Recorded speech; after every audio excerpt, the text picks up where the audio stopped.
You can believe in God and still feel very anxious and stressed about provision. And that can confuse a lot of Christians because you think, if I have faith, why do I feel this way? But the answer is simple, because belief and awareness are not the same thing. You may believe that God provides and you understand that He is Jehovah Jireh in the Bible, and you trust His promises, but you haven't trained your mind yet to recognize it. And that's why you can default to fear, as if the mind hasn't been trained to become aware of provision, not just financial, but all the ways God provides. It's going to default to the doubt, the fear, that I don't know God to provide because I don't see it. Even though we're called to also walk by faith, not by sight, that is a practice to learn as well. But your thoughts can go towards, what if I don't have enough? What if this doesn't work out? What if I can't make it work out? What if I'm on my own in this? Did I really hear God in this business idea and this job opportunity? Like, what if I'm on my own and I make the wrong choice? And this isn't because you lack faith or belief. Your faith is very real. Your belief in God, your love of Him and for Him, and all this is very real. But it's just that your mind hasn't been trained yet, and that's the only problem. We don't want to just increase our belief. We need to increase our awareness. Because even though, yes, we walk by faith, not by sight, our mind is still like, hey, I want to see things. I want to know things. So once you start training your mind to participate in provision, becoming aware of it, understanding how God provides in different ways, you can see what He's doing in your life and also be open to receiving what He's already given you, what He's currently giving you, and what He will give you in the future. And you can rest instead of strive and worry and be stressed out. Because when you start seeing things differently, you see God differently, you begin to trust differently when you know Him and you see the evidence of His provision. You remind yourself of His provision.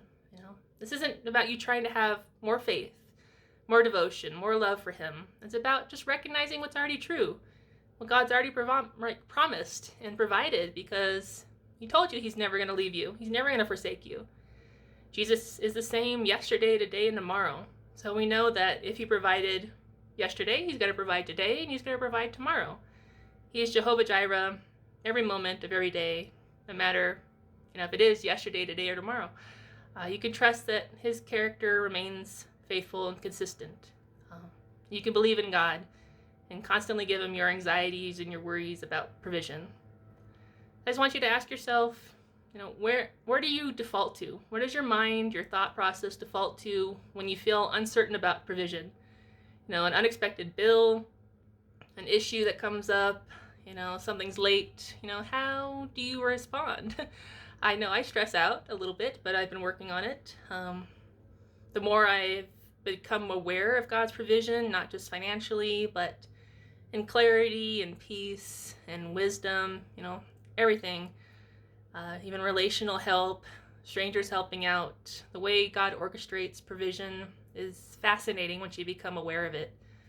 So that's why if you want to just kind of release your anxiety, even when you have faith, I want you to train your brain to become more aware of provision. And ask Him. The short prayer I have for you today is, God, help me become aware of what I've been missing. Teach me to see that what You are doing in my life, and replace my anxious thoughts with truth to help me trust You more. Amen. All you have to do is a simple prayer. Ask God to reveal where He's providing for you. He will show you. He will illuminate your mind, your heart. Ask Him to provide in ways that you don't expect, and just kind of see what happens. God answers prayers. He does hear you. He loves to give good gifts to His children. So release your anxiety. I know you believe in God, you believe He's a provider, but it's just retraining your awareness is key to actually acknowledging it and receiving it. So in further videos, I want to go over how to become more aware, but just knowing that you can become more aware, start looking, start acknowledging provision, and it'll kind of expand. It'll change your life, not just believing, but becoming aware of who He is and how faithful He is in your life. So I'll see you in another video. I love you guys.